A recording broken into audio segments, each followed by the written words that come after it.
prepare to have your minds fucking blown. The end is... Sigh! Exactly. And you know what's crazy? This is episode 101. So we're going to do something crazy. This episode is our palindrome episode. You can listen to this forward and backwards and it'll make exactly the same sense. Here we go. We're setting records with this one, baby. Oh, no. You imagine if we could pull that shit up. We would be the most talked about podcast episode in the world. Cracking 100. And then, like, if you play it in reverse, maybe it's satanic messaging instead of, like, palindrome. Nice. Yeah. I think I called it satanic. It's a nice way to say satanic. Anyway. Yes, thank you for introducing we're cracking 101, moving on into the triple Ds. Last episode, we did a little something different than the normal in this podcast. Yeah. So normally what we do in this podcast is we talk about movies, how original, and then from those movies, we pick a couple themes and we discuss those themes real quick, basic knowledge. A lot of people probably know more about this stuff than we actually do. Yeah, we read the articles so you don't have to, but that's really our service to you. Exactly. Free of charge. You're welcome. Yeah, super free of charge. We owe money for this. Then we're doing it right? We're in the negatives. That's right. We do it out of love of the game, baby, which we'll get into later. Because what are we doing for this movie? Instead of the movie review or the side quest that we do, what are we doing this time? It's just one big looming question. Why movies? It's better than what is the meaning of life, really? Everyone already knows that. Fuck bitches, get money. Mic drop. Todd's out. Sunglasses back on. Okay, so at the end of the episode, you got to make sure that somehow makes sense for the palindrome, all right? Remember that. I feel like I need to talk backwards, but it's just because the letters all have to... the words have to... what a feat. That's like... Even the V for Vendetta speech where everything's a V, that's impressive enough. And that's just simple search and replace for like synonyms. This is... Yeah. I don't even know how that would work. That hurts my brain. Yeah. On that note. So did you make any meaning out of the meantime? Anything update worthy? Anything the audience should know? Guys, I fixed my headlights. I got new bulbs. So we're good. Right? I shouldn't get pulled over for that again. Is that true? Did you do that? Yeah, I got new bulbs and replaced those. So. Oh, okay. You did it quick. Okay. Yeah. I finally paid off my car. Ooh, I went, that's exciting. Take the rest of this money, get it out of here. Get it out of my life. And then I got into my car and I was like, that is some grinding metal noise. This is accurate. This is how life works. Now that I don't have a monthly bill, I will have to get all sorts of stuff serviced. And a guy we've been bringing up recently on the pod a lot, Chris, I think I might be hitting him up for some car work. We've talked about brakes in the past, and I think that grinding metal is my brakes or something. I'm not sure. So, I'm trying not to drive my car a lot. Let's just say that. So you're one of those people that are like, oh, it's making a noise when I do this? No, it's literally just... When you're braking? Sometimes I'm just going slow, but when I'm braking, for sure. So there's just something. There's metal grinding on metal. And then all of a sudden today, low tire pressure popped up, and I was like, the fuck? So I don't know what's going on, because those are brand new tires and everything. I think I need to do the whole... I was avoiding paying money, and now I think I have to. But that's how I'm going to make meaning out of the meantime, is losing money to car stuff. Yeah, car stuff sucks, but I will say it is nice knowing someone that knows the car stuff, because then I feel like I'm not getting swindled out of it. I still make sure I help Chris, pay all that. I don't want to abuse that friendship like that, but it is nice just knowing, like, hey, is this really what's happening with my car, or should I look at something else type deal? Yeah, I did that to him exactly, and he's not just good for skateboarding facts.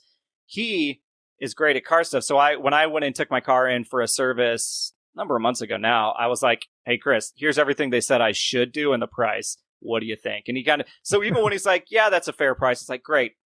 It seems like a lot, but if that's what everybody's charging, I don't have to feel bad. I mean, I can feel bad about paying for it, but I'm not going to feel like I'm getting ripped off. And then it's like, yeah, and if you do like the brakes or something, yeah, I'll pay him for the brake. I'll do that through a friend rather than send it in. He's like, yeah, I can just do by cost. It's like, you're going to get a deal no matter what if you're going outside of like a dealership or something. But yeah, it's good to know people. Yeah. And he also does have good questions. I just want to put that in there. Oh, yeah. From last week, Nate felt bad because he made fun of Chris's question after Chris showed sincerity that he doesn't ask great questions when he sent me the question to ask Nate on the air, and then Nate immediately made fun of his question. You know, I'm just out here busting balls. It's choking on him, bitch. All right, insert clip of the test when we did the Zoom. Great, awesome. Wait, what?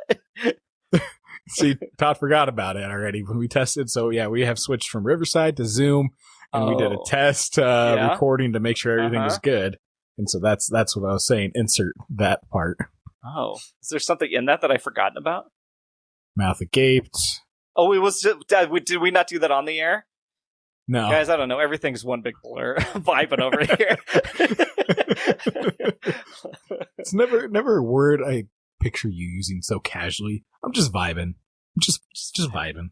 So last week I mentioned that I went and saw Little Miss Sunshine at Red Rocks. Mm-hmm. And I actually went with our previous guest, Steph. And when we were there, the filmographer, like for the band, came up and knelt down in front of us with the camera and said, "Hey, do you mind answering some questions on there?" And I was like, "Oh shit, all right, cool." Asked us about the Devochka was playing at the time, and I was just learning about them, but Steph knew all about them. She was really excited to see him, so she's like, "Yeah, she's talking to him, like, yeah, this is really cool that I didn't know they were the band for this, or maybe she did. I don't know." She was talking about the band, how great they were, and all this, and how it was exciting to see them. And then they go over to me, and I'm like, yeah, it's really cool. I came here for the movie, not the band, but it's cool that the band's playing it. And I said, and it was a real treat. And then they got done and blah, and then after I was like, Steph, have you ever in your life heard me describe something as a treat? Nate, have you? You didn't plug? You didn't plug the end of Sigh? How was I going to do that? Like, stay tuned. We're going to be actually doing an episode for Little Miss Sunshine on our podcast. He would immediately get up and walk away. Cut. Yeah, probably. Yeah, but I was like, I called it a treat. I went into pure, I'm on camera, how do I play it for the camera mode? Insane. That is not, I've never used that phrase in my life. What a treat that was. Oh, it's great. So no. Being on camera or behind the mic never gets easier, anybody. It never gets easier. I'm just like, in that moment, did you have like your angel and devil pop up on your shoulders and all that? Angel's like, now Todd, don't say any bad words. Yeah, obviously devil, that's in my head. Fucking do it, man. Fuck, you got the camera, the mic, just let it out. I went so hard to the other side, though. Angel was like, come on, this is a treat to be interviewed. And he just went for it. It was a treat to hear the band live. That's yeah, so that's that happened. I don't think that clip's ever going to make it to the real world. I don't even know where it would exist, but if anybody Googles and finds it, that's me, baby. All right. Nate, anything else before I move on to something I saw the other day out in the wild? No, what'd you see in the wild? Okay, it's not news for Nate 2 weeks late. That is not happening this episode. But I don't know if you can see, I'm going to share something here for you on the screen with our nifty Game Finder. So this is a nice flow chart. Yeah, it's a stanchion that sits in front of the Barnes & Noble board game section. Now, I don't need you to look at it too in depth yet. As we do this, I want to ask, you are the expert on the board games. Let's not even kid ourselves. You have a ton of them. You're always looking into them. You know the rules back and forth usually when we're doing things. And most I'm not going to say expert. Hold on. I'm just going to say more knowledgeable. Oh, you fucker. Most of the time, when we're doing the recommendations, you pitch a board game. So like that, this is in your wheelhouse, way more than it is mine. So I don't ever want to go into a room saying I'm the smartest person, because that's a fucking lie. Okay. Yeah, I would never let you get away with that. But if you added at board games, I would probably let that slide without a second look. All right, so This is, it's called Game Finder, and this is kind of directs you how to pick out board games. I want to see if you agree with the way this is laid out or if you would do it differently. Yeah. Okay, so at the top, it kind of starts with over age 10 and under age 10. Right off the bat, do you agree with some of the underage 10s? We've got, I don't know, looking through the list, I don't know. You're going to have to read them out because it's a little small for me. Cover your assets, which that's a play on ass, so I don't know if that should be for under 10s right off the bat, but whatever. Happy Little Dinosaurs, Mountain Goats, Sushi Go, 5-Minute Dungeon, Carcassonne, which I think I've heard of or seen, Disney's Villainous Unstoppable, and Ticket to Ride. These are family night picks. The best one there I would say Ticket to Ride for sure. That one is a very confused with that game. Simple game. Yep, I knew you were going to finish with that. No, it's simple in the sense of like, oh, you're just matching train color cars to places on the map. And I feel like it's a good learning game of geography. But in the end, I don't think games should just solely be about learning. If it's like a kid that's playing, it should be fun first, learning second. Okay. Good tips from the expert, guys. Now they say dive right in for under 10 is Brick Like This, Exploding Kittens. Dive right in under 10. Yeah. No, okay, so there is two versions. Well, I particularly take offense to Exploding Kittens being mentioned on just for kids under 10 because I had one of my most fuck this moments on my bachelor party playing Exploding Kittens because I can't stand games that deal in randomness. Random luck, I despise. That game is that. But before you finish your point, hold on to your point. It says, so there's a few more on there. P for Pizza, Pass the Pigs. I've seen that one. Spot It, Taco Cat, Goat Cheese Pizza is literally one. Yep. And then Uno, Show 'em No Mercy. Yeah. No, going back to Exploding Kittens, It's a simple game. It makes sense for dive in because there's not a lot of rule explanation. Just make sure you're not getting the NSFW version. Oh, yeah. Is the main thing because they do have two different versions to where you're going to have to explain some shit because one of the cards in there is like, oh, you weaved an infinity boner. And then the kid's going to be like, what the fuck is that? And just probably going around the house, infinity boner. I mean, teach them the slang early before they get caught hearing it at school and then getting ridiculed, I think. I don't know. Yeah, or if they get caught learning on the end of Sigh. Oof. That's true. Nate, what does NSFW stand for? Not safe for work. Yes, it does. Okay. And I mean, I'd say the end of Sigh is good for work as long as your headphones are on. Because I know of some people that get real nervous when we're talking and have to pause it because I might throw out a fuck. Fucking turn it up. Crank that shit. We don't give a fuck. All right, cool. Anything else on Under 10? Because I'm going to move right along here because it's a decent chart. We can move on. Could you just zoom in on the ones you're talking about just to help me out a little bit? Sorry. Sure. I sure can. I'm going to go over to, you're going to be familiar with it. Oh, God. I'm highlighting it. One-player games. Okay. You do like to play some one-player games. I've never played a one-player board game, I don't think. I used to practice poker and stuff by myself, which I think is totally normal. How else you going to Poker is the most one-player game out there, let me tell you. Fuck you. So the list of one-player games here. A Gentle Rain, Final Girl, which has a shit ton of expansions. Witchcraft, A Place for All My Books, Box 2, Cascadia, Ministry of Lost Things, and Unstoppable. Which they also do price breakdowns, which is kind of cool. Yeah, no, so that's the list, as further I get down the list, the more expensive they get. I feel like Final Girl should be higher at the cost than what it is, just because all of the expansions. So, base game's probably not good enough if they need that many expansions, or it's just more of if you want to continue playing, there's this scenario, then you got to buy all these expansions. So I wouldn't put it as a single money $ cost. Okay. But yeah, it's one I've heard really great as a single player game. Gentle Rain I've seen as well as a good one-player game or even two-player game. And that's a very good cooperative game if you're playing with more than one person. Have you played any of these other ones? Is this a whole new list? I have not. This is built for you. It's all new. There's so, in the end, there is so many games out there Nate that has like every I have single board game. scratched the surface. He's got every single one. Okay. Like, gaslighting me. I'm going to skip around from the 2 players because this is a pretty substantial list. Like, it's pretty cool that it exists, and they are very detailed. Like, I think this is a smart thing to have. Yeah. Because a lot of people are trying to get into board games. So, let's see. You've got, let's go to, team win. So, supposed to be collaborative. A lot of games that are collaborative end up being, hey, I got the most points, so fuck you. Even though we all won. Now, yeah, but not on this list. Betrayal at House on the Hill is definitely. Betrayal, although it does say one versus everyone else is like a stipulation on this one. Yeah. All right. Read the whole thing. All right. But we have played the Night Cage. We have. That one is not a point based in the end. It is either you all escape or none of you escape. Yep. Forbidden Jungle. That's the Forbidden games game. in general. They always have a lot of good team aspect play to those. Yeah, and they're tough. Yeah.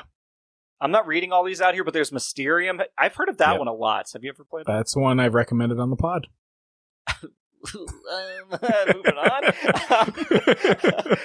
Speak to Betrayal at House on the Hill real quick, because I know you and I both have very good information about this one, but I mean, you could probably do it better. Betrayal at House on the Hill is a great game just in the fact of it flips everything on its head of just you're all playing together, you're all discovering this haunted mansion or whatever at the same time, and then all of a sudden it's revealed later on that one person's a traitor. And it changes every time. There's like 50 different scenarios, so it's never always the same gameplay. But there are obviously some issues with some of those scenarios, as we found. But there's also new additions. I don't know if they fix those. Well, like the game is very, some of them are perfectly balanced, and some are just like, holy shit, one side was always going to win. Yeah. And it gets real nerve-wracking when you've been racking, I should probably say, when you've been playing for like an hour and a half, and then all of a sudden the game says one of you is now going to be the traitor, which means you have to now take the separate book, leave the room, and then figure out all these game mechanics, and then come back to the table that is also learning game mechanics to fight them. And you can't share information because obviously you're trying to win. It's mostly like trust based at that point, but you have to know like this does this. And I remember the first time you step aside to be by yourself, you're like, oh my God, this sucks. It's thrilling to a degree, but it's also like there's a lot of pressure. And I remember we played one of the most broken betrayals, and that was the blob. The blob. Yeah, I was thinking the goop, the glob, the blob. Same things, I guess. And what was funny, and so if anybody that gets the blob and they're playing Betrayal on the hill of the house, so whatever you want to call it, people know what you're talking about. Everybody bungles that name. When I went out to the separate room, it's like, okay, immediately you get to take somebody from their team and make them join yours. And I was like, sick. Because after all this, like 15 minutes of separation and learning, I go back, you guys had all strategized, and I stole one of your players, which means I immediately knew everything you were going to do. And it was so unfair, but it really took the pressure off of me because it was like, oh, now we're fucking winning. We were already going to win because it's so broken, but like I had all the insider information. So there is aspects of that. So it's collaborative and anti-collaborative. It's kind of fun. Yeah. Let's jump to the linguist. So, and I only mentioned the linguist. This is one like, spelling and stuff like there's bananagrams, code names, Stack It, Tapple, Big Boggle, Dead Letters, League of the Lexicon. Haven't heard of most of those, but code names, I think you and I have pretty good success on it because the more you know somebody, the easier it is to drop hints and lead people to the right connection. Because like, well, what would Todd connect to this word? If I meet you at a party for the first time and we end up on a team, you're probably not going to know what I default to for certain words, right? Or inside jokes go a long way in codenames. Well, the other part too with codenames, for the longest time, we were playing it incorrectly. What? Because the way that the game works out is you have a grid of words in front of you, and you're supposed to get your teammates to guess the words by saying just one word. Yep. Well, ideally what you do is I want my teammate to guess 3 words based off the one word I say. Yep. So what people would do is they would be like, okay, cool. I'm going to say water bottle. That's probably 2 words. But whatever. Water bottle, 3, and that 3 indicates, oh, they're just trying to get me to guess 3 words. We would never say the number, and so we're just we were doing it harder. Yeah, we're like, oh, do we continue, or do we? It just, I think it did add a nicer element to it of like, we don't know how many words they're going for, because obviously you're like, do we press our luck, or do we just stop there? Yeah, no, I mean, I say like we crushed it, but we also, I've seen people and us like lose a lot just on, well, they're probably thinking of this other one as well, and you're in your head, you're going, dear God, no, you already got the one. So yeah, if we had said, if you guess the one obvious one, then you're done, right? But if we left it so vague that you would try to get to like 5 in a row if you possibly could, right? And so then you're testing fate too hardcore, and you're really overthinking it. Dang, we were doing it even with a handicap. Yeah, 100%. Yeah. Let's see. Nate, which one do you want to go to? The storyteller, the artist, or the strategist? I mean, let's go storyteller. Yeah, sounds right. Nate likes to be the storyteller. Dungeons and Dragons starter set. That seems pretty big and vague. Let's go to Japan. Yeah. Above and Below Haunted, Mythwind, and Winds of Numa Sarah. Damn, I haven't heard of any of these. Let's go to Japan. I've heard of. And then as far as Dungeons and Dragons starter set, I don't know how that works. But any storytelling, like just Dungeons and Dragons, hopefully you have a DM and a group that stays together is the biggest thing with that. Yeah, and to be fair, or to be clear, these are 30 to 90 minute games, and it says like what kind of game are you, and depends on like that. That's how it's kind of the bubble, like the word web is saying like, hey, if you're looking for a 30 to 90 minute, go here, and if you're more of an artist, choose from these ones. If you like to strategize, go to here. Nate, what about, so they say if you're a bluffer, these games are good. One Night Ultimate Werewolf. 100%. Granted, that's also hard too, because if you're playing with a group of people you don't know, it's going to be hard to bluff on that. If you are with a group of people you know, then yeah, it's definitely more the bluffing style, because trying to call people out that you don't know, it's a little more challenging. Yeah, then, that's, if you get paired up with another werewolf, then you're like, that you don't know, it's going to be almost impossible. But you get paired up with somebody you do know, you can run a room. Right? Shades back on. Yeah! That's not even a pun from the CSI stuff. Yeah. So you highlighted Coup on there. That's a great bluffing game. Mm-hmm. So it's just pretty much you have a pair of cards in front of you, and you're just trying to bluff with what you have and what you don't have. Let's see. Let's go through a couple last ones here. I mean, there's plenty on here, and again, this is probably this isn't as cool to hear as it is to see, guys. Maybe I'll share this picture when it comes to posting this episode, guys. And then there is 90 plus minutes, which I think all of these games are basically 90 plus minutes. They love to say 30-minute games, and that shit takes 2 hours. If you know the game and have played a lot, then yeah, I would say maybe that 30 to 60 minutes is where you're, or 30 to 90 minutes is what it says, is where you're at. Yeah. But it's a matter of you knowing the game. Absolutely. And everyone else knowing the game. Yeah, its setup alone could take 30 minutes. Yep. We've seen that. And then, so for 90 plus, one that sticks out to me is Brass Birmingham, and I've actually put that on my want to get list. Have you heard of this one? It's a very heavy game. It's it was win some awards on Board Game Geek. It was kind of teetering the line of number one game over Gloomhaven. So those are battling out like the first spot for a while. Gloomhaven's always big on there. Yeah, it's just the aesthetic looks great. And I'm sold by a good board game aesthetic, because that goes a long way. Like when companies go out of their way to make like wood pieces and stuff, and it's not just cheap, and it's sustainable. Even a lot of people are doing that now. It's great. And then last thing. Let's talk about Flip 7. I know we just recently played that together. We might have talked about it. Is that what you also pitched on the pod at one point? Did you do Flip 7? Yes. Or we just talk about it? I think I did do Flip 7, yeah. Okay. It's a very simple game, and it's a press your luck, randomized game that Todd loves because it's random. Flipping 7 tables over with that fucking game. I do like the game Wavelength. They say it's like that is good too. Yep. $2 for 6+ players, and that Wavelength is tough. Every time I see somebody play it on like I don't know what video, like a TikTok or something, I'm always like, how the fuck are they even getting it within the zone where you have a whole fan basically fanned out, and it's like there's this tiny little sliver of like a piece of cake, right, that has like these numbers in it, and you have to say, well, this game is rated that, hot or cold, basically, of like, I think this game, fuck, I'm butchering this explanation. Okay, so here's the best way to explain it. He's also eating pizza. If you can hear him eating pizza, I just want you to know that it's not him mumbling.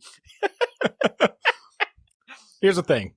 Wavelength is a game where you get a prompt and you have like a half moon circle where you see that it's like one side is best podcast, the other side is worst podcast. So only one person can see it.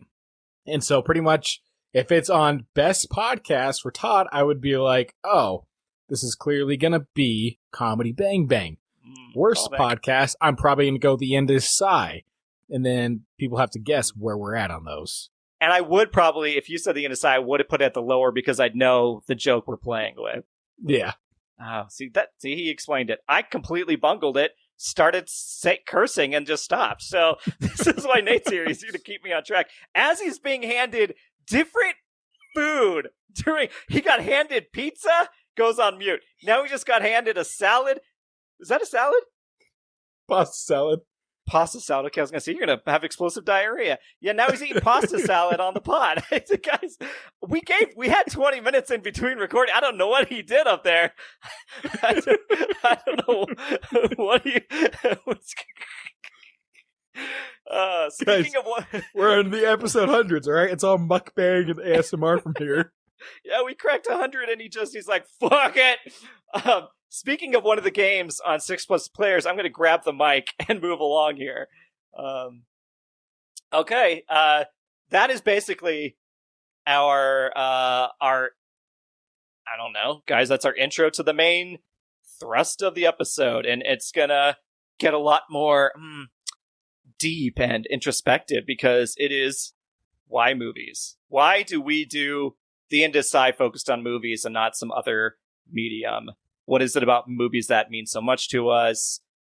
I don't know, just kind of like I know Nate pitched this idea to me, so I'm kind of curious what your impetus was for pitching this as focusing it solely on one episode.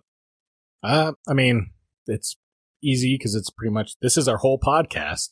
It's all based around movies. What are we comfortable with? What can we talk around? What can we bullshit about? And just, what do we enjoy? I like it. I try to think like what I grew up on in terms of movie and why movies are the things I latch onto. So I think well, it's crazy because like movies, it shapes who you are in a sense. Like you grew up with those are characters that you either idolize or, want to be. Yeah. And to this day, it still shapes you, going back to last episode with Jack's question of like, horror movies touching base on real world problems. Mm-hmm. And that's something where it opens your eyes to these issues and you kind of take a look into it again and try to not forget where you come from maybe, or what you think about certain things. Yeah, no, I think you said it exactly right. Hit the nail on the head, as they say. You put the pasta in the mouth, as they say. The pizza slides down the gullet, as they say. This is where Todd starts to wax poetic so Nate can chew his food. But joke's on you guys. I was going to start talking anyway. Nate's lucky that in this episode, and in the podcast in general, he could probably eat a lot because once I start going, he can just drift off to sleep and wake up from naps and stuff. Occasionally I say, yep, okay. It's just a soundboard that Todd has of me that he inputs. He doesn't even show up half the time. It's just, they're like, I think Nate was really talkative this time. And it's because I accidentally left something leaning on the soundboard. It just keeps saying, yup. Mm-hmm. Yeah. No, I agree wholeheartedly. Like, movies do shape us. I mean, and it seems weird to say that, right? Because it's just a piece of media. At the end of the day, it's just, it's something that can be consumed. You can pay for it. It can, not everybody has to see it, blah, blah, blah. But it does inform you, especially when you're young and your brain is like a sponge. The traits and themes and lessons you learn in movies shape how you see the world and how the world is supposed to be. I mean, that's why there's a lot of stories of heroes and redemption and things, because it's to give people hope. It's the filmmaker saying, I wish I had done this, or somebody had told me this when I was younger, or I wish the world acted this way.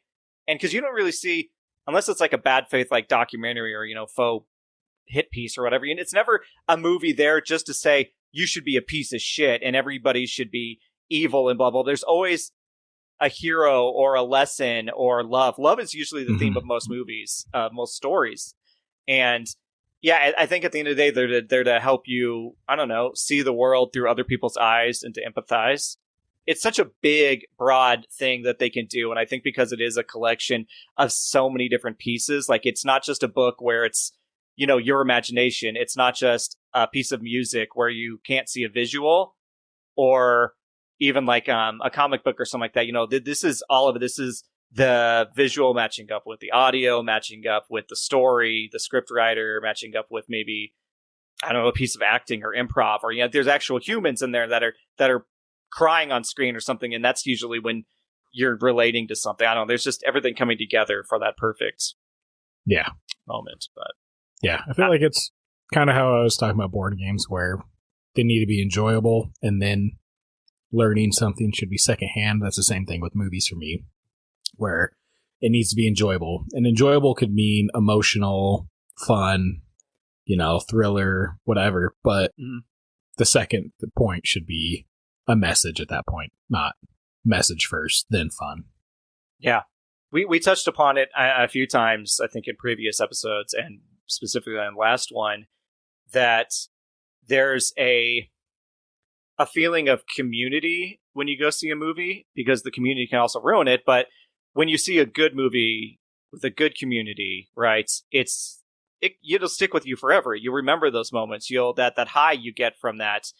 And it's like I always equate it to hearing a song on the radio. Like, you don't really listen to the radio that much anymore because we have Spotify and we have all these apps that play curated playlists. But when I hear a song on the radio, it sounds better to me, or it feels better, because I'm like, there's other cars, there's tons of other humans listening to this exact song right now. We are sharing in this, even if I don't know where that person is, it is being shared at the moment.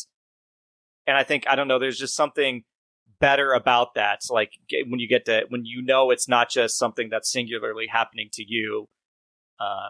It's like staring at the moon and singing a song at the same time. Somewhere, Papa?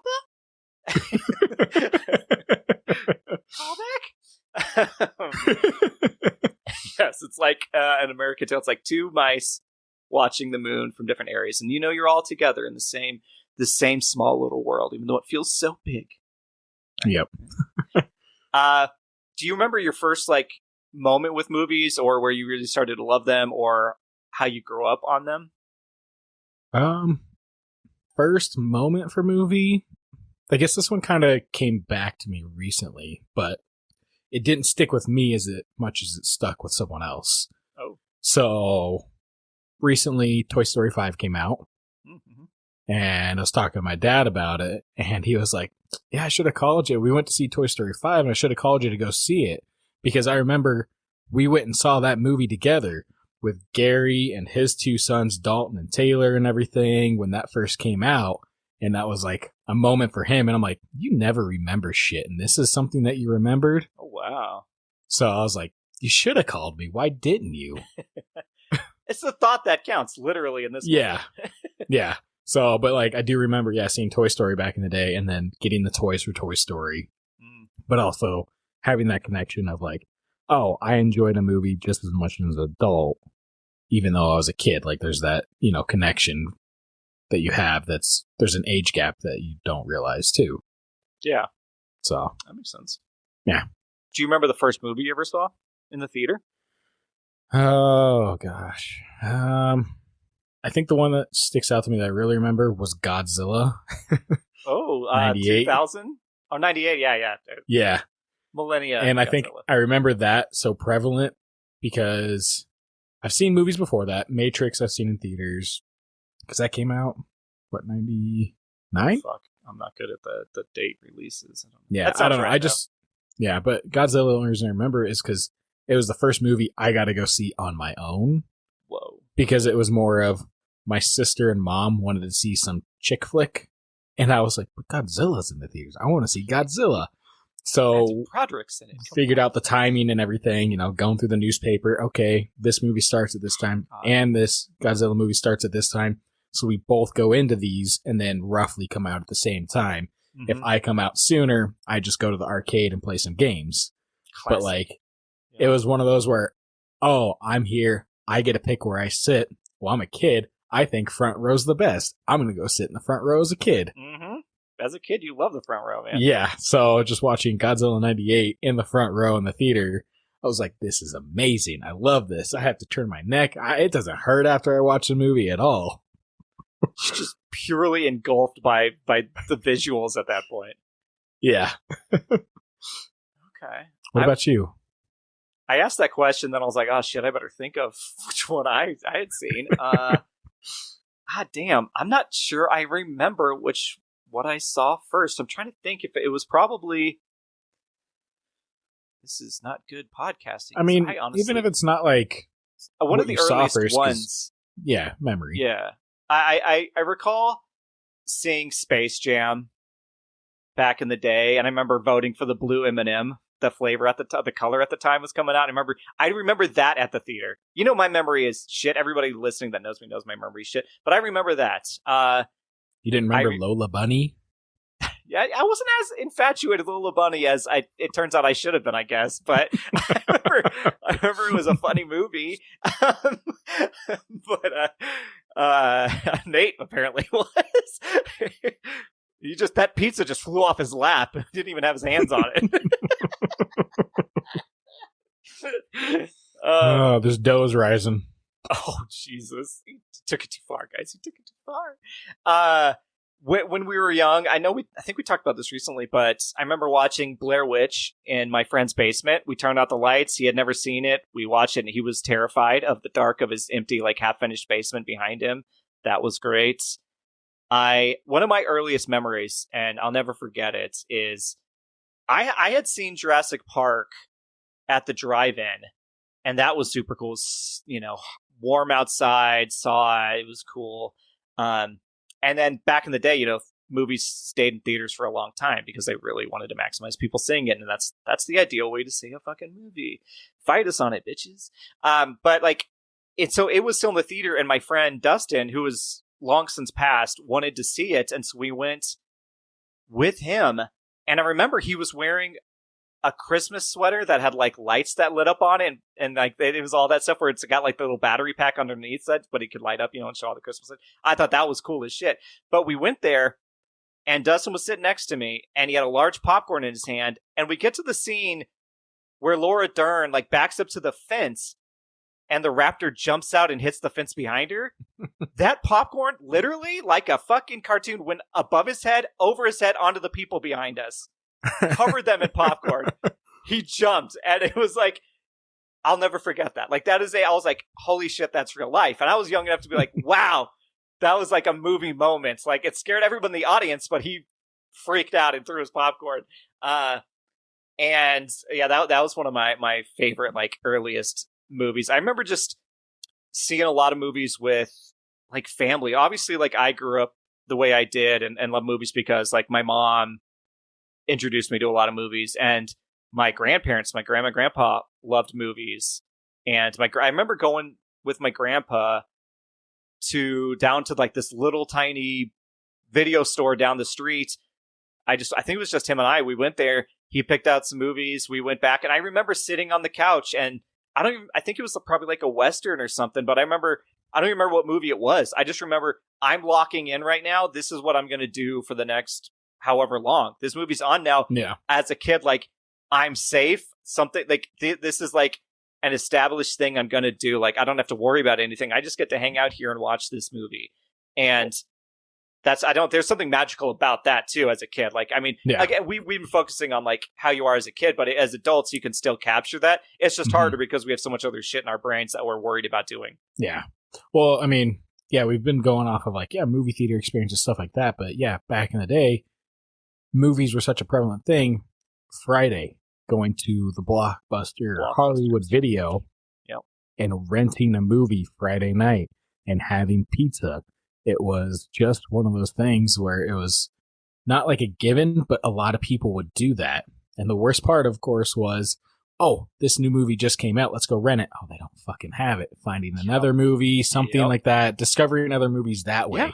That was the best way to do, is discovering it. And you would be disappointed, but that would force you to walk through the aisles and be like, oh, that looks interesting. And then it turns out to be one of the best movies you've ever seen. It's a cult classic, et cetera, et cetera. Yeah. I remember Showtime Video in the town we grew up in. I had many friends that worked there. Tuesday, they would have dollar rental. And so during the summer, I would walk up to Showtime and get a dollar rental, either video game or movie. And that was how I'd spend a lot of my time during that summers. Yeah, that makes sense. Yeah. Okay, so for many summers, that was just it. And I think that was it for most of us in that time period. Like, of a certain age, the movie theater store and those movie nights, that was our social media in a way, because that's what you talked about. The water cooler was, what was that new movie that came out? That was all, like, and the thing is, like, luckily movies have still retained that, where I've been on work calls and we're like, oh yeah, did you see this? And everybody can start talking about it, or the TV show or whatever. We didn't have social media, thank God. And so everything was focused. It was like, I didn't worry about who had already seen or if I was going to get spoilers. It was just like, oh, this movie's out. I watched it. Oh, that was fun. I get to talk about it in a group of people. And then we move on and the next movie's coming out and we can make plans to go see them, to the theater. And my formative movie watching days were by myself, I think high school age, in like my little trailer bedroom, and it would be late at night and I would pop in my car. So I must have been 16 at the time, at least. And I'd go and drive to the Blockbuster right before they close. It's always like right before they're closed. I'm like, oh shit, they're still open. I still got like 10 minutes. Run over there. It's not as bad as a restaurant though. You're just like, I gotta come in, pop in, grab this movie. That doesn't matter. You get pop. If movie stores ever come back, God, I wish they would. You can go in 1 minute before, guys. I don't give a fuck. But I would go in there, just grab a couple movies that I thought were interesting. They weren't even like the one with, like you said, like 100 versions on the shelf, but they're all empty, right? And sucks. Yeah. But I'd grab them. And I remember that's where I first watched one of my favorite movies, About a Boy. I watched so many of them. I would go home, just playing these movies and being like, holy shit, that's amazing. And it's like 1 a.m. and it's like, all right, I got to go to bed. And then there's something magical. And I've said that again. It's so cheesy, but there really is something about that experience of having seen a whole story and something that just like affects you, and you're like, holy shit, I feel alone or whatever, but this makes me feel something else. Yeah. Well, it's just also too, it's like movies are such a huge escape. You go in, you're going into this whole other world, and if you're really into the movie, it just lets you forget about whatever shit you got going on in your life, because during this hour and a half, 2 hours, 3 hours, whatever it may be, this is where you're at. You're intrigued by what's happening in their world. You're not worrying about what you need to do in the next day or two or week. It's this world is where you're living for that time being. Amen. Can I hear an amen? Amen. Amen. Thank you. Yes. I mean, seriously though, like that's perfectly said. Because even with the amount of stress and stuff that, we discuss before we start recording and whatever's going on in our lives, like, it is true, even at any age, you put on that movie and that your brain is like, this is the story now. This is what I'm doing. This is part of my life now. It is a part of my life now, this story I'm experiencing right now. And you do get to forget about it because your brain's like, maybe there is other shit, but at least for a moment, I'm not me. I'm that character. I'm not in the real world. I'm in that world. This could exist. And it gives you like this hope, or like that you've left movies, I'm sure, where you go, I have like this energy. Like you're like, oh shit, I have this energy to just do something better, or I feel more alive after seeing a movie. It's a crazy thing, but it's because I think it engages all of your senses. Like I was poorly trying to describe earlier, of like visual and audio and, everything coming together. Yeah. And I don't know if you disagree or not, but I think movies like anchor us to a moment in time, because I associate a lot of things that happen in my life around movies that I had just seen. Things that maybe weren't even like, I didn't get like a new job or, cure cancer or some shit. But like, I remember going to one, and my friend like put their arm like through my arm, and we walked back to our cars, and it was snowing. And that was just a moment of that, but we had seen, I think it was Juno. Like movies like always anchored me, and like I remember going with my dad and stepmom and my brother, and we saw Harry Potter and the Order of the Phoenix at the Coliseum in Texas, which is like the biggest theater I've ever been in. It's insane. I was like, everything in Texas is bigger, because this thing was ginormous. And it was the first time I had seen like those Coca-Cola machines that come out, like the free flows, right? And they had these chairs that had these giant wooden like tables in between them almost. Like it was like you were a king. And I just remember seeing how big the screen was. And it was there with and I think my dad fell asleep. But like, it was just like everything in there is just like, I remember that movie starts a little darker, and like the sound of like a storm and stuff. And like, it's just the engulfing thing of like, it's like, this is what they call movie magic. And I'm going to say magic a lot, but it just really is. And it just anchored me in time. The movie magic. Yes. Some movies don't hit, and yeah, there's movies that we don't like, but kudos to the people that still create those movies, because they have a vision. Yeah. This is something they're passionate about. And even though people hark on it, and I know I have said, oh, that's a crap movie at times, they're still going out there and they're making movies and doing a good job. I was going to say it was going to be Avatar. I didn't know if you were going to name drop one. No, The Great and Powerful Oz. Oh, that one. Yep. Recently one. Okay. Yep. Not the recently talked about one, not the recent movie. Yeah. Yes. Fair enough. But that one keeps getting hits. Now, jumping to a piece of movies that I think are very important is the soundtrack. I would say 90% of like my music, like feed and my liked songs playlist were influenced by a movie. And it's just the way it is, because it anchored me to a moment and a feeling. And when I hear that again, I can I don't even have to see that scene, but I can feel those feelings. And that's where I learned Sigur Rós. I've talked about that. Like Sigur Rós came from Vanilla Sky, became my favorite band.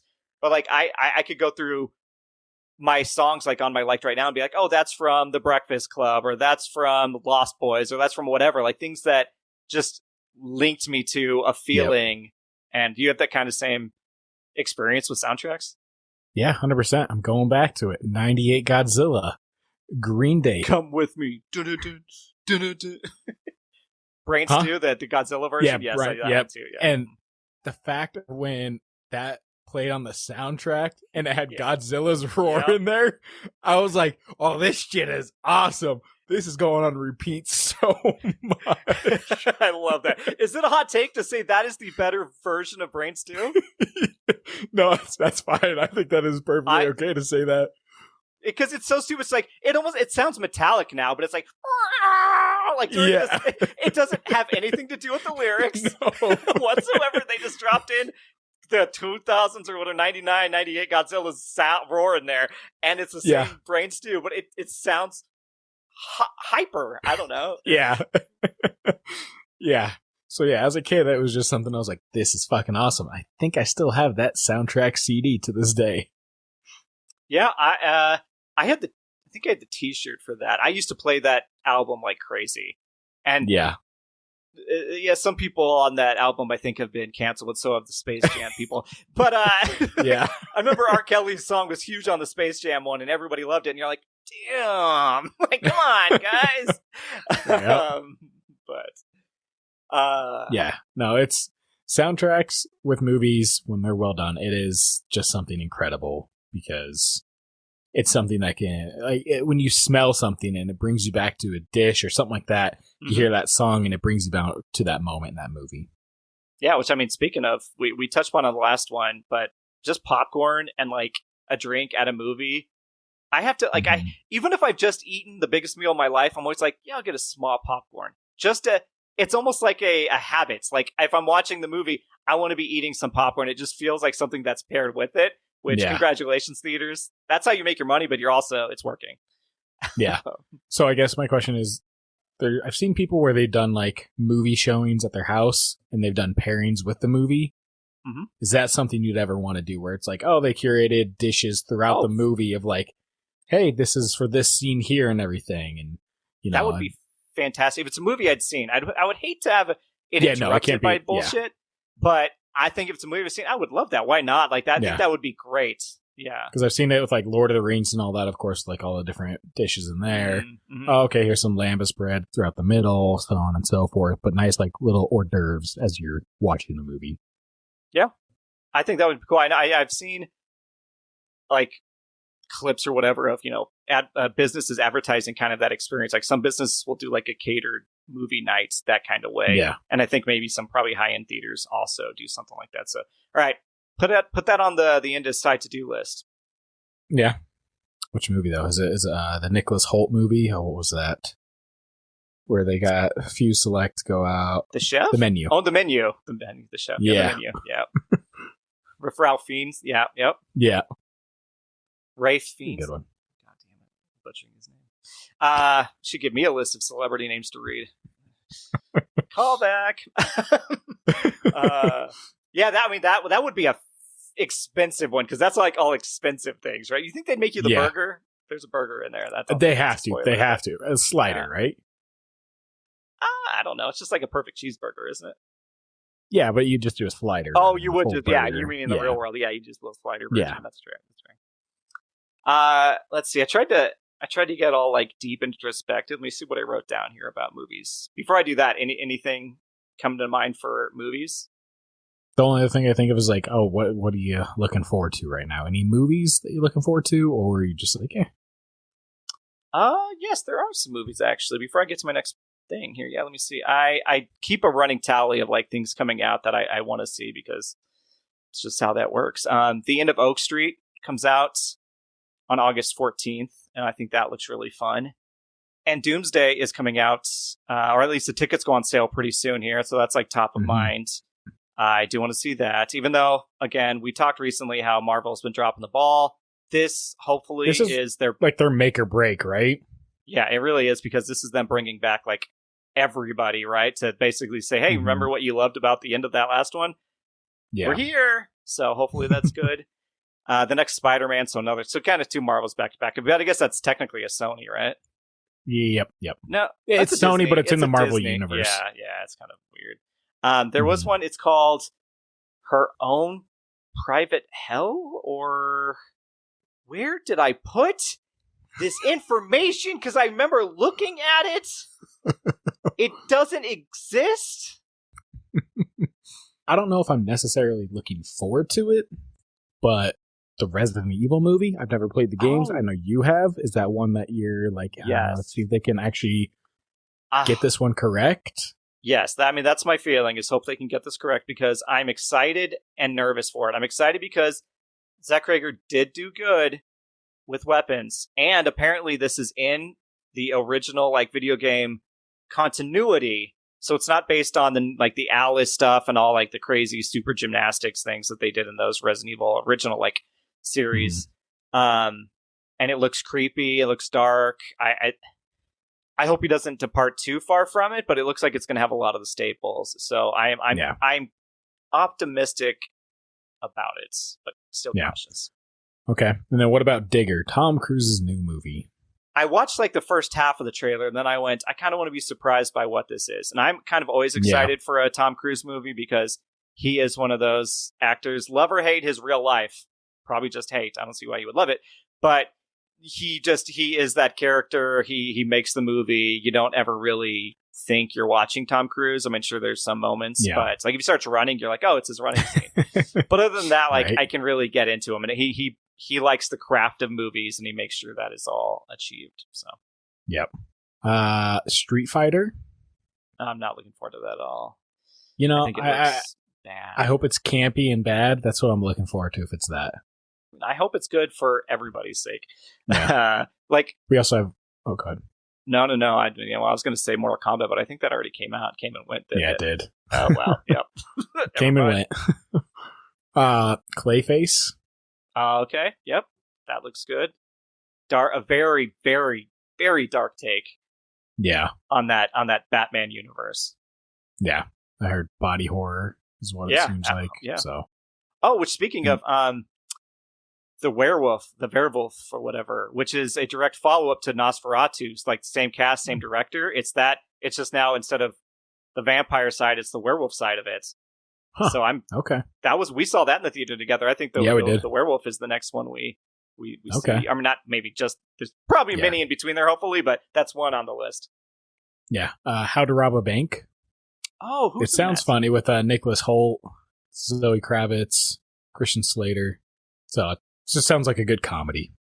Yeah, I like a good comedy. Yeah. We got Godzilla Minus Zero. I am excited for that because it's a great look and take on classic Godzilla. I did see that it's also, because I was looking at Sam Neill's like filmography, and apparently he had, because it's in production, a piece in Godzilla vs. Kong Supernova. Mm-hmm.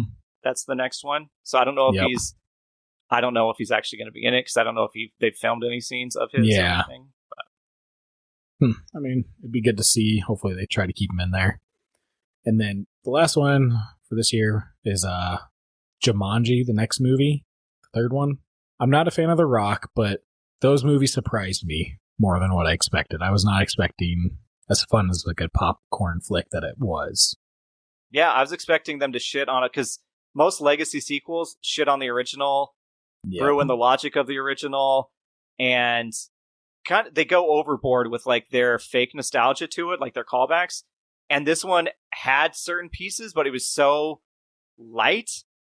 And then the actors like went all in that, they somehow got us all to leave that theater and go, holy shit, they made a fun follow-up to Jumanji.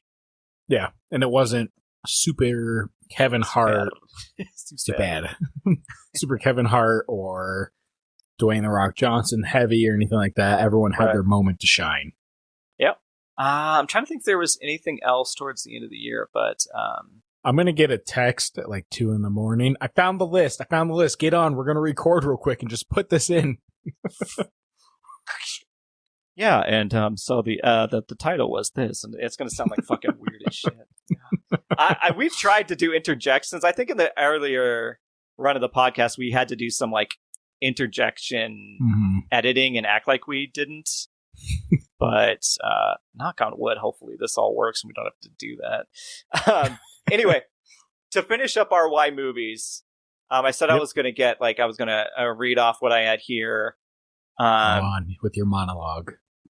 You little son of... He just wants... You know what he said that? Because he put himself on mute, and now he's eating... I don't know, what is that? What is that? What is that, a Pop-Tart? No, I'm not eating. It's pizza. It's still pizza. Is it upside down? Pick that back up. Saw the bottom. He's holding it upside down. You see the backside. I don't want to see your backside on camera. That's all you ever want to see is the backside. I already made the joke. You don't get to steal my joke. Go back on mute and eat your goddamn pizza. Let's see. I didn't really have like a monologue over here. I knew just basically because, I mean, the big Y movies, Nate and I love them. We grew up on them. All this good stuff. Our families kind of, brought us into them. I remember a ton. We could do a follow-up, in 100 episodes or whatever, where it's like, here's other memories of first movies or seeing it with certain family members, et cetera, et cetera. But I will say, controversially, I think movies are still a classic and solid first date choice. And even if we've talked about this in the past, I think it's just modern society needs to bring this back, because someone's like reaction to a movie is an incredible baseline for just like every emotion, right? And you basically, it's easy. You meet, you watch, you eat, and then you drink and talk about it. And it's the best icebreaker in the biz. Like, and also it's a good metric to see if they suck in polite society. It's like people that don't put their carts away. What if they leave all their trash on the seat? What if they talk? What if they get on their phones? That's all good to know. I think there's multiple reasons a movie is still good, but it's hard to get people to see it that way. And it's very, very like depressing. I said, I still think that should be almost like a speed dating thing where it's a singles night for movies, where a bunch of single people go to a movie, and then afterwards there's a cocktail hour for that movie with everyone that just saw it that's single. It's an easy way of like going up and talking. Oh, what'd you think of this part? Simple as that. This is our next business plan. Okay. So we're going to say we're going to do that because we haven't done that, and we'll say we're going to do it. And this time we're serious. We promise you we will do this. Wink. Wink. Nate, can you see him? He's crossing his fingers. but I said I did he's it after. twitching. I will.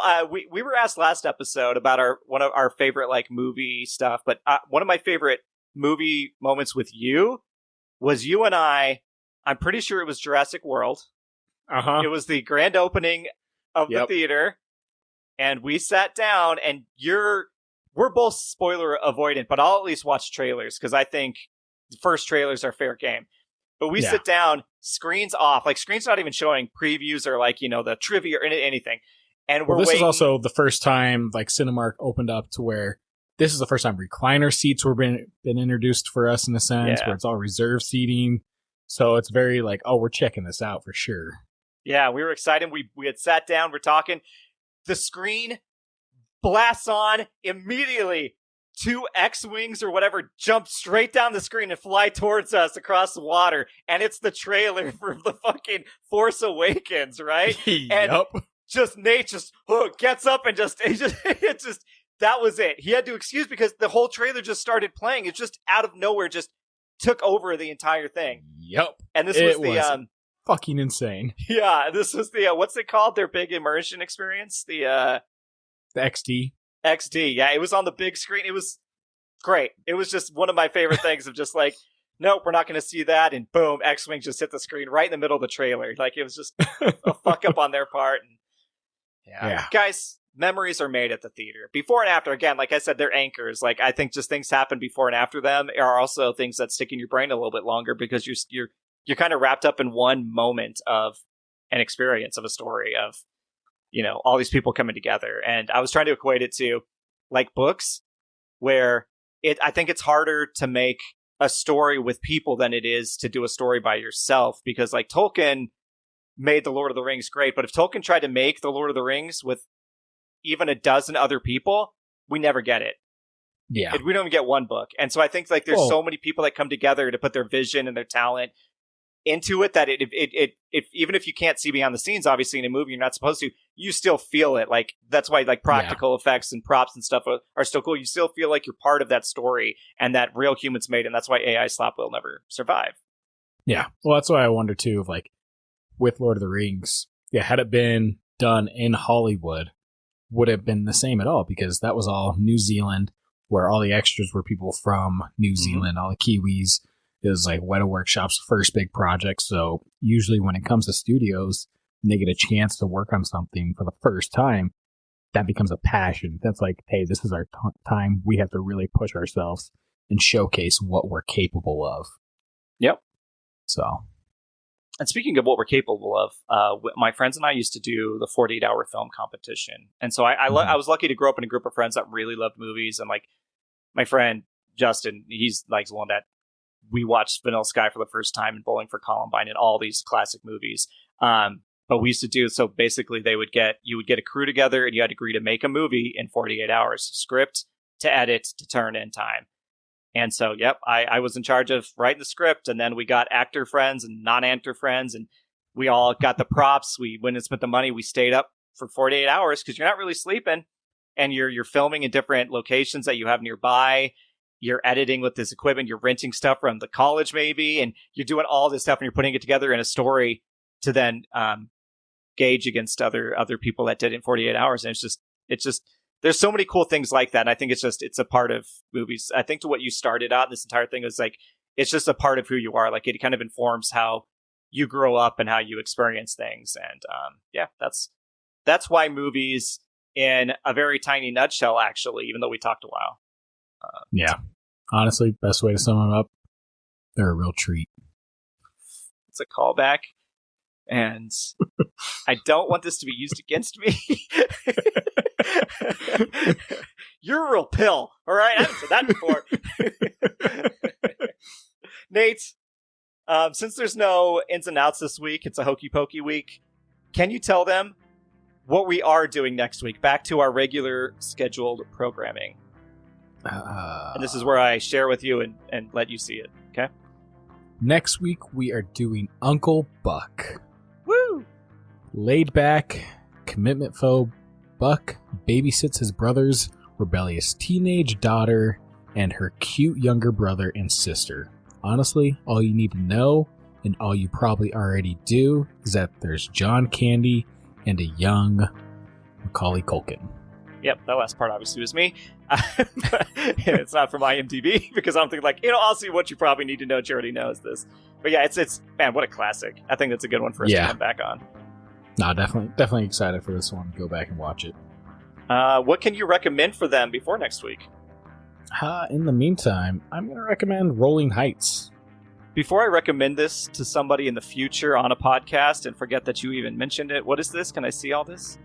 Yeah, this is a game by John D. Clare. Oh, I don't know this one. No, you don't. And the artwork is by Kawanchi Morai. And it's a fun, just building a city kind of game where you're rolling meeple. Uh-huh. And so it's not like your usual, rolling. You know what a meeple is, Todd, right? No, I know what a meeple is. It's like a personification of a human in little token form. Exactly. Thank you for explaining for the audience. What I feel like recently I made a pun on declare. I declare. Did he make something else? I don't know. I mean, he probably has, but yeah. Wow. Deja vu. All right, anyway. So yeah, it's just a fun game, just different mechanics and building a city. Nice. We do like our city builders. Yeah. Did you ever play SimCity growing up? Yes, I did. Thoughts? Concerns? It was good. It was a good, just get lost in your thoughts and build a city, kind of like Roller Coaster Tycoon in a sense. Yeah. Then it gets dark real quick. I loved Sim Tower. Sim Tower was so good, and it's almost like Fallout Vault or whatever it is, Fallout Shelter now, right? That people play now. Yeah. But if anybody ever plays, guys, this is such a unique niche thing. If anybody ever plays Sim Tower, before you build anything, you go to the very, very bottom left piece of land, and you try to place a floor. You'll get an instant $10,000. It's a cheat. It's just built into the game. It's amazing. So do that. That's not my recommendation. My recommendation is, are you done with yours? I don't want to cut off the board game stuff. Okay, is whatever episodes we said we liked best from the last episode. Go listen to, this is us to say, listen to those episodes from our podcast. Go back if you haven't. Relive some. This is my cheap way of getting out of it since we've done so much talking and movie talk and stuff already. All right. Well, I mean, let's continue to hear you talk and tell people where they can find us. Whew, boy, you can find us on pretty much all the socials except for X, Twitter, that nonsense. You can rate and review us on whatever you're listening to us on right now. Hell, go to one you've never been on and just do that there too. That'd be cool. It all helps, even if you subscribe and don't listen to them. Subscribing, I don't know. This is all marketing bullshit, but yeah, interact with us however you can. It all helps. It's all cool. We love it. Tell your friends, tell your family, tell your loved ones, and tell those you hate, because we'll take them all. It's funner that way. Yeah. Simple as that. What do you got for us, Nate? You have to have something for the 101 crack in the episode. No excuses. It's simple as we're just going to keep vibing, and it's all a treat. You don't get to mock me with a treat when you keep pulling down your pasta to eat on the pod. You act like you're withering away over there. This is what I'm dealing with. 101 episodes. This is what he started. He started a food podcast with me, but it's only him. It's great because I told Kat, I was like, I can wait to eat till after the podcast. I was like, no, actually, bring it down because this is going to get under Todd's skin a little bit. Guys, remember the sacrifices I make for you. But at the end of the day, just like Nate eating on the pod, it's fucking Candyland. Thanks for 101. Yeah. 101 Dalmatians. That's our next movie, right? No.